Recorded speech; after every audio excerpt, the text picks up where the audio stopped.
बहुत ही दुखद घटना है और मैं सारे उन परिवारजनों को अपना कंडोलेंस देना चाहूँगी जिनकी जानें गई हैं। और जो हुआ है, वो हादसा जो हुआ है उस पर इंक्वायरी होनी चाहिए। और मैं मानती हूँ कि जो इसके गुनहगार हैं, क्योंकि इनको गुनहगार बोलना चाहिए, जिन्होंने लापरवाही की है, उनको किसी तरीके की सज़ा मिलनी चाहिए। अकाउंटेबिलिटी की अगर बात करते हैं प्रधानमंत्री जी, देश में 2 दशक के बाद इस तरीके की घटना देखने को मिल रही है। हमें 350 से ज़्यादा लोगों की मौत हो चुकी है। तो ऑफिशियल फिगर्स अभी आ ही रहे हैं।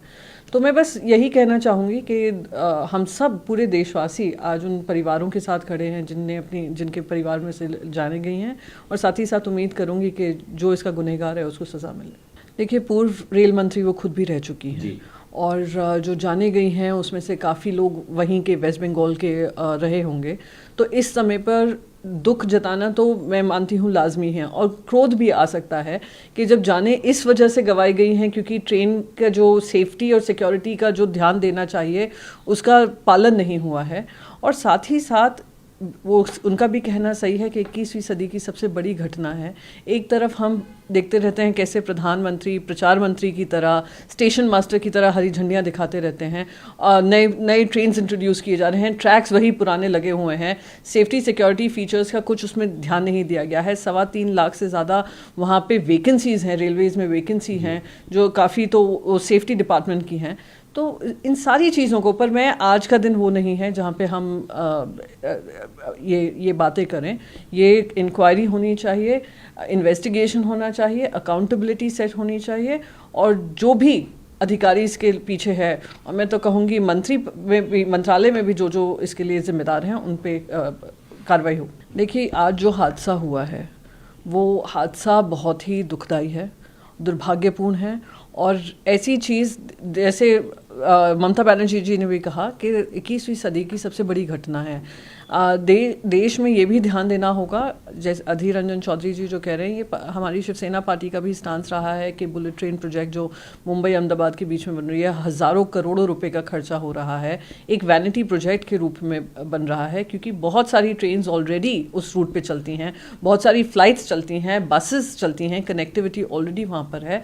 तो वो हज़ारों करोड़ों अरबों रुपए जो वहाँ पे लग रहे हैं, अगर हम सेफ्टी सिक्योरिटी फीचर्स को और बढ़ाएं, उसका इंफ्रास्ट्रक्चर बढ़ाएं, क्या देश के जो अधिकतम ट्रैवलर्स हैं, क्योंकि बुलेट ट्रेन कुछ ही लोगों के लिए होगी, ये जो जनरल कंपार्टमेंट्स में चलने वाले लोग हैं जो रोज़ इन ट्रेनों से चलते हैं, उनका ध्यान और उनकी सुविधाएं बनाने में अगर ध्यान देंगे तो अच्छा रहेगा। कोई भी मुआवजा जान के ऊपर नहीं हो सकती है, और एक जान की तुलना उनके राशि और रकम से करना वो और भी दुर्भाग्यपूर्ण है। देश में जो हुआ है, जो घटना हुई है, वो वैसे ही दिल दहलाने वाली है, दुखद घटना है।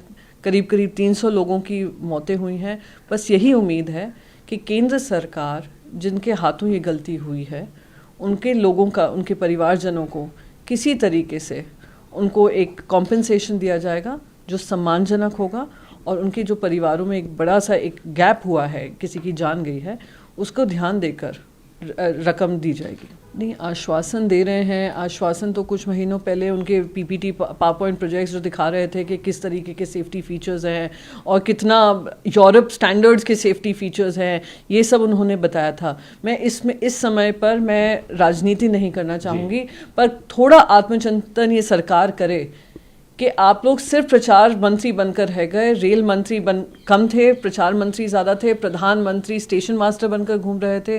तो इस तरीके से काम करना, कहीं ना कहीं सारे ही जनों को आत्मचिंतन करना पड़ेगा। और सिर्फ ये गुनहगार एडमिनिस्ट्रेशन नहीं है, रेलवे एडमिनिस्ट्रेशन नहीं है, और जो अकाउंटेबिलिटी होती है टॉप से डिसाइड होनी चाहिए।